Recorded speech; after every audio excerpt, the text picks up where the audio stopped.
As many of you know, this coming weekend we will have a sesshin, short weekend sesshin, Thursday night through Sunday, late afternoon, early evening. And I encourage whoever can to participate in whichever way you can, either in Champaign or on Zoom, in part, in whole. In a way, sesshin already has begun. Not only begun, but sesshin is our life of being this awakened life. We could call it this Buddha life that we are. Of course, we then also use words like awake and not awake, life, death. But as long as we're not trapped by those words, we can use them in different ways at different times.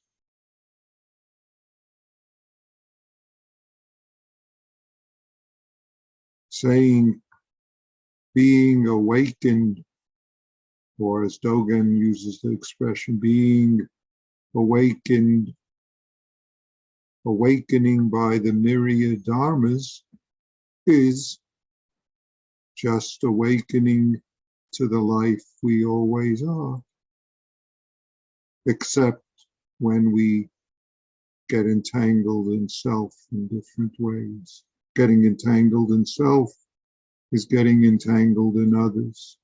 Getting entangled in self is holding to all sorts of likes and dislikes, self-centeredness in the various forms, which results in us missing this moment, this universe life, this universal life, which is revealed all the time. So we live our life and we live our zazening in formal practice and in so-called informal practice. So saying we begin sesshin now includes that sesshin begins Thursday evening. There's a nice case that I'll bring up. Master Yaoshan was sitting zazen. A monk asked, "What do you think about sitting zazen?" Yaoshan's, in my pronunciation of the Chinese, it's Yakusan in the Japanese way of pronouncing those characters. Yaoshan said, "I think, not thinking." The monk said, "How do you think, not thinking?" Yaoshan says, "Non-thinking, non-thinking." Now, Dogen liked this so much that he rephrased it in his Fukan Zazengi, his instructions, simple, straight, short text, which talks about the fundamentals of Zazen, where he says, "Do not think." In other words, first he discusses the formal form of Zazen. Before that, he talks about the importance of Zazen. Then he says, once you're sitting upright, he says, "Fu Shiro, do not think." How do you not think, he says? By non-thinking,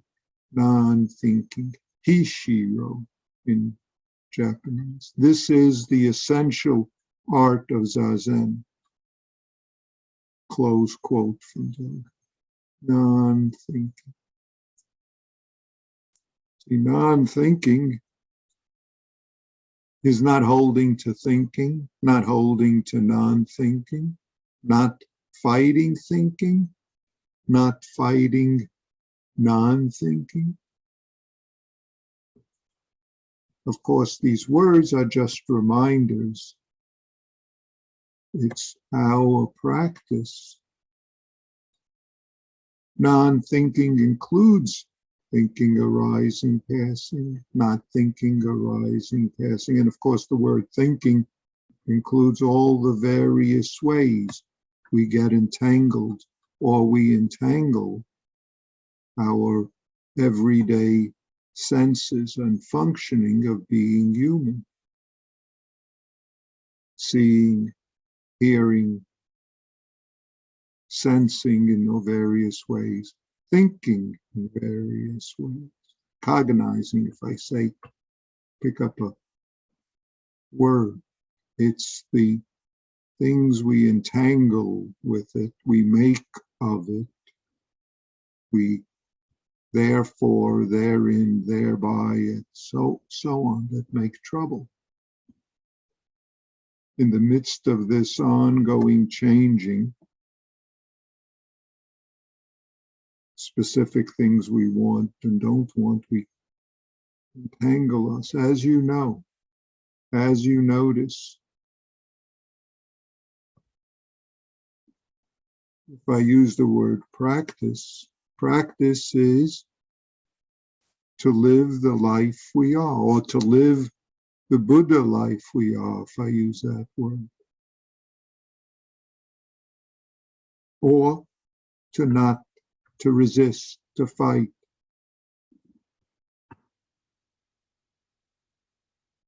Instead of this, as we all notice, what makes trouble for us is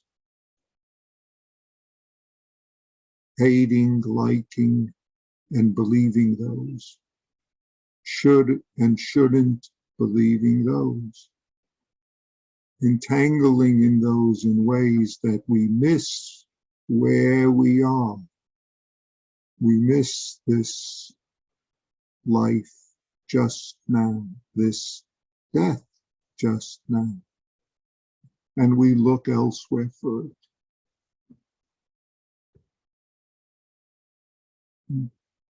We believe stories and reactions to the stories.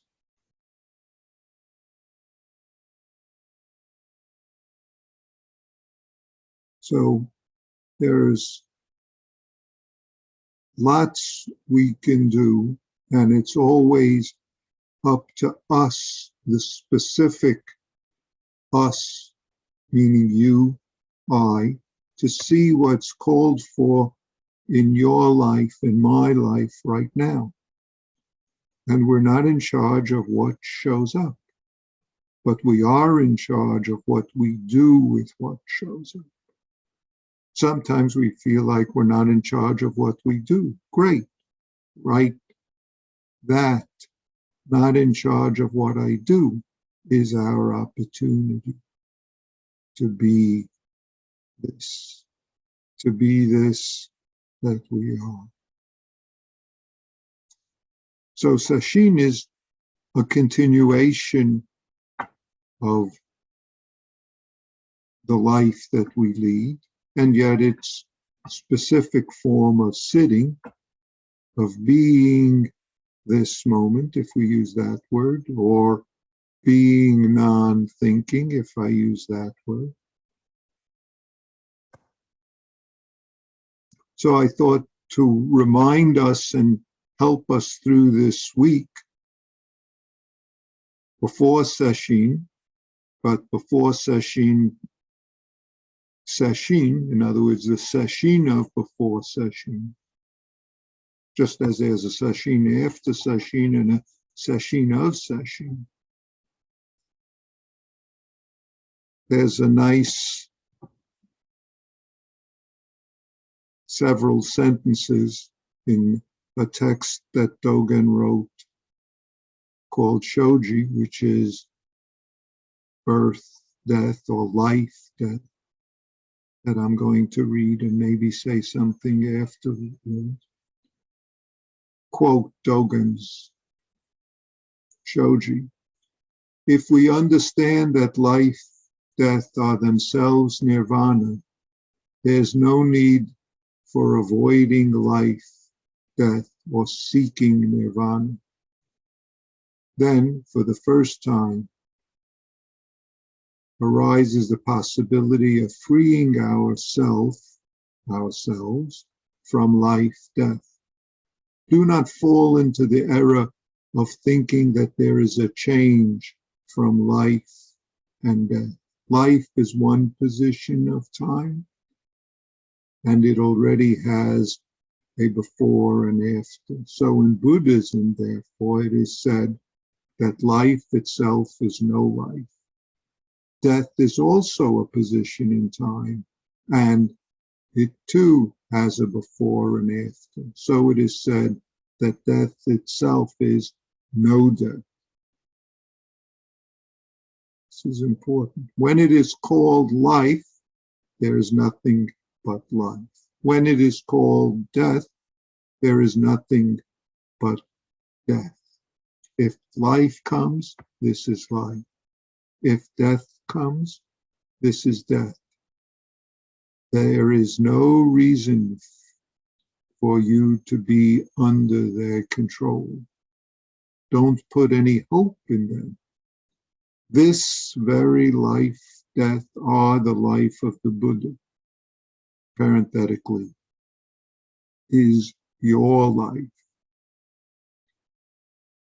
Quote, if you try to throw them away in denial, you lose the life of Buddha. You only cling to appearances of Buddha. If you neither deny nor seek,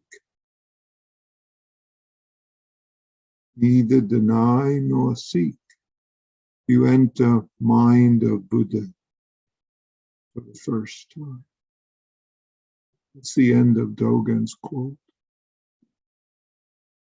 Of course, words like life, death are big things, but we all have little life deaths, even in something as simple as getting what we want, losing what we want, getting what we don't want, being stuck with what we don't want.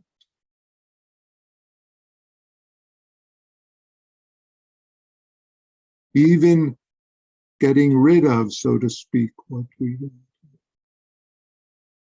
All of these are just positions of time, positions of life, positions of being this life of the Buddha that we always are, this, if we want to say, this joyous opportunity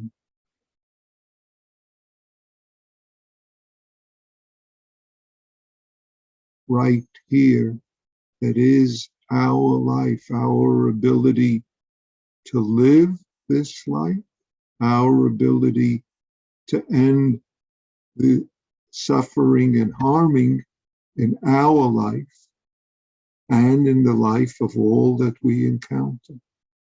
After all, that's why many of us turn to practice, because we discover where harming and suffering occur. If instead of suffering, you could use the word unsatisfactoriness. You could use other words, dissatisfaction, but suffering is a good, simple word, dukkha, harming, all encompassed in this. And that's, after all, what our practice is about, because that's, after all, what you, I, and everyone we meet wants. and everyone we meet, you, I, have the opportunity of, because it is being exactly who and what we are, being the life, death of the Buddha, if I say it in the life, death of the life of the Buddha. So, sitting, our practice, our life is the opportunity. And for those who can sit formally and can join us for sesshin, that's another opportunity to live the life of the Buddha. Or, if I say it another way, to not lose it in our entanglement in habits and unskillful means. Thank you all.